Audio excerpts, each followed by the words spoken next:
Mes chers frères et sœurs, amis du parvis du Seigneur, paix et bien, dans le nom de notre Seigneur Jésus-Christ, une seule chose je nous propose aujourd'hui pour notre méditation. Le carême n'est pas un temps d'action, mais un temps de contemplation. Dans l'évangile extrait de Luc 9, le verset 22 à 25, Jésus dit à la foule, « Il faut que le Fils de l'homme souffre beaucoup, qu'il soit rejeté par les anciens, les chefs des prêtres et les scribes, qu'il soit tué et que le troisième jour, il ressuscite. » Mes chers frères et sœurs, il est important de connaître le contexte de cette déclaration de Jésus pour en saisir la portée. Cette déclaration survint après l'épisode de la multiplication des pains, un acte extraordinaire qui a propulsé la renommée de Jésus. Mais avait-il compris le sens? Jésus, lui, s'était retiré à l'écart avec ses disciples pour prier. Au sortir de sa prière, il a interrogé ses disciples sur son identité. « Pour la foule, qui suis-je? Et vous, que dites-vous? Pour vous, qui suis-je » La réponse de Pierre au nom de tous, « Tu es le Christ de Dieu », autrement dit le Messie, puisque le Christ est en grec ce que le Messie est en hébreu. Cette réponse rassure Jésus qu'il est sur le bon chemin de sa mission. Mais la question demeurait, certes je suis le Messie, mais quel type de Messie? Ses disciples croyaient à un Messie roi puissant, envoyé de Dieu pour libérer Israël. Jésus fait une déclaration pour leur révéler le vrai sens du Messie. Il faut que le Fils de l'homme souffre beaucoup, qu'il soit rejeté, qu'il soit tué. Jésus pèse bien le mot, souffrir beaucoup, être rejeté et tué. C'est le paroxysme de la souffrance. Mes chers frères et sœurs, par cette déclaration, il faut que le Fils de l'homme souffre beaucoup. Jésus révèle l'identité du Messie tel que révélait déjà le prophète Zacharie. Jésus veut que ses disciples puissent croire en lui comme le Messie souffrant, car c'est le Messie souffrant qui ressuscitera le troisième jour. Mes chers frères et sœurs, nous pouvons imaginer ce que pouvait être à la fois la surprise, la déception et la peur de ses disciples. Peut-être que nous ne saisissons pas bien la gravité de cette découverte à travers cette phrase « Il faut que le Fils de l'homme souffre beaucoup, qu'il soit rejeté, qu'il soit tué et que le troisième jour, il ressuscite. » Cette déclaration est une bombe. Elle signifie que le Messie qui le suive est un impuissant. Cette déclaration est très grave parce qu'elle révèle à ses disciples qu'ils suivent quelqu'un qui ne répondra pas à leurs attentes. Tout ce qu'ils avaient imaginé tombe. L'assurance qu'ils avaient placée à ce Messie roi puissant tombe. Ils sont déracinés dans leurs convictions. Nous voyons clairement que Jésus détruit leurs convictions personnelles parce qu'il veut que ses disciples puissent épouser sa conviction à lui. C'est dans ce sens que Jésus fait cette déclaration publique. Celui qui veut marcher derrière moi, qu'il renonce à lui-même, qu'il prenne sa croix chaque jour et qu'il me suive. Mes chers frères et sœurs, nous connaissons tous cette célèbre phrase. Mais d'où vient cette phrase? Elle existait bien avant Jésus. Nous le savons, la crucifixion était le mode d'exécution très commun chez les Romains, en particulier pour les esclaves. Le condamné devrait porter sa croix lui-même jusqu'au lieu de sa mise à mort. Sauf que Jésus ajoute un petit détail qui change tout. Ce détail est qu'il me suive. Dans la conception romaine, le condamné devrait être devant la foule, de sorte que tout le monde puisse l'humilier par le regard et les injures, bien qu'il y avait toujours ceux qui compatissaient. L'unique personne que le condamné devait suivre était le centurion. Du latin centurio, du grec hécaton tarkos, était un des grades de la chaîne romaine de commandement. Il était le chef des opérations commando. C'est lui qui était devant pour conduire le condamné au lieu où il sera crucifié.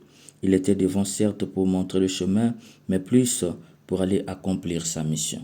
Jésus, en ajoutant ce détail, qu'il me suive, s'identifie au centurion qui montre le chemin, mais plus qui va accomplir sa mission. Du coup, porter sa croix a une portée beaucoup plus profonde que ce qu'on ne croyait. Porter sa croix ne signifie plus persévérer dans l'épreuve ou supporter avec patience les difficultés qui s'abattent sur nous, ni moins pâtir en attendant que l'épreuve passe, ni plus accepter la souffrance violemment imposée par nos ennemis. Non, porter sa croix selon Jésus revêt un caractère plus volontaire et plus dynamique. Porter sa croix est indissociable de l'identité de Jésus, chemin de vie et de sa mission d'évangélisation. En ajoutant un autre détail chaque jour, le volet Jésus chemin de vie tombe pour laisser place à la mission de Christ, celle de l'évangélisation du monde. C'est pourquoi Jésus commence par demander le renoncement, car il ne s'agit pas de dire des faussetés, dire ce qu'on veut, ce qu'on pense ou pire, d'aller s'annoncer soi-même. Mais il s'agit d'aller annoncer Jésus, dire qu'il a sauvé le monde, non pas par la force, mais par la faiblesse. Oui, il s'agit d'aller dire au monde ce que Jésus nous demande de dire. Mes chers frères et sœurs, nous venons de voir que porter sa croix n'a rien de ce que nous lui donnons comme explication, accepter la souffrance comme Jésus.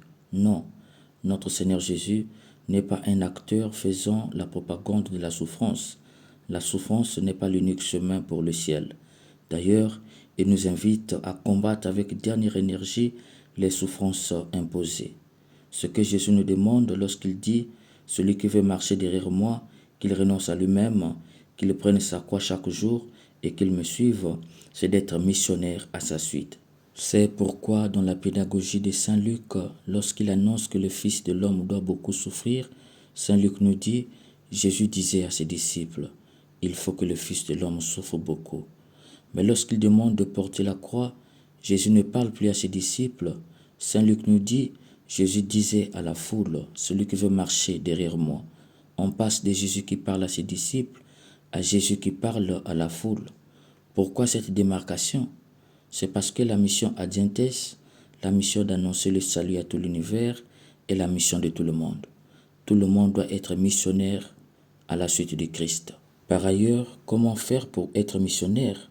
Jésus dit, celui qui veut sauver sa vie la perdra, mais celui qui perdra sa vie pour moi la sauvera. Ils font entendre par là, celui qui ira s'annoncer lui-même ou annoncer un Christ faux perdra sa vie, mais celui qui ira annoncer un Christ vrai tel qu'il s'est donné à nous sauvera sa vie. Cela veut dire que être missionnaire, c'est prendre sa Bible, comprendre ce qu'elle nous dit de Jésus afin de l'annoncer. C'est dans ce sens que nous avions dit le temps de carême n'est pas un temps d'action, mais de contemplation. Nous sommes invités à la contemplation, contempler Jésus tel que nous le révèlent les Écritures saintes. Chaque jour, nous devons prendre notre Bible et méditer sur Jésus, qu'il est pour chacun de nous. De quoi nous a-t-il sauvés et en vue de quoi nous a-t-il sauvés? C'est en vertu de cette contemplation de Jésus dans la Bible et dans l'Eucharistie que nous pouvons être missionnaires dans le monde. Évidemment, il ne s'agit pas d'être des pistacistes, aller mémoriser des versets bibliques comme des perroquets, sans comprendre ni le sens ni le contexte comme font ceux-là. Il s'agit de lire la Bible pour son propre amendement. Qu'est-ce que Jésus me demande de laisser? Qu'est-ce que Jésus me demande d'approfondir? C'est pourquoi il s'agit de la contemplation, c'est-à-dire regarder au-delà, du moins s'absorber dans l'observation attentive et par extension la concentration de l'esprit sur l'être contemplé. Car il s'agit d'aller évangéliser par le témoignage de vie, par la qualité de nos rapports interpersonnels. Porter sa croix, c'est aller évangéliser par la qualité de notre vie. C'est pourquoi le temps de carême est d'abord un temps de contemplation en vue d'aller poser des bonnes actions après la Pâque, puisque le ressuscité nous enverra en mission officiellement d'aller dire qu'il est ressuscité. C'est par nos actes que nous dirons au monde qu'il est vraiment ressuscité. Chers bien-aimés, la tentation est d'entrer en carême par défi de bonnes actions. Comme il s'agit d'aumône, alors on doit multiplier de bonnes actions en vue de tout laisser après le carême. C'est carrément le contraire. Entrer en carême, c'est d'abord pour s'arrêter et évaluer nos actions devant Dieu. Respirer, vivre un autre rythme. Le carême n'est pas un temps d'action, mais de contemplation. Notre action puise sa source dans la contemplation. Je pose un acte dans la mesure où je regarde Jésus. C'est pourquoi l'Église nous donne 40 jours pour le contempler, pour être en face à face avec soi et avec Dieu, d'être en cœur à cœur avec la source de la motivation de nos actions. Notre mission après Pâques dépend de l'approfondissement de notre relation avec Dieu dans la contemplation. Sinon, nous serons des actionnaires qui s'annoncent eux-mêmes dans leurs actions. Chers amis du Parvis du Seigneur, notre mission après Pâques n'est pas facile. Elle consiste à aller par nos actions faire tomber les chaînes des injustices, délier les attaches d'esclavage, rendre la liberté aux opprimés. Qui a compris prendra ce temps de carême comme un moment favorable pour puiser les énergies en Dieu par la contemplation. Que l'Esprit Saint nous aide. Amen.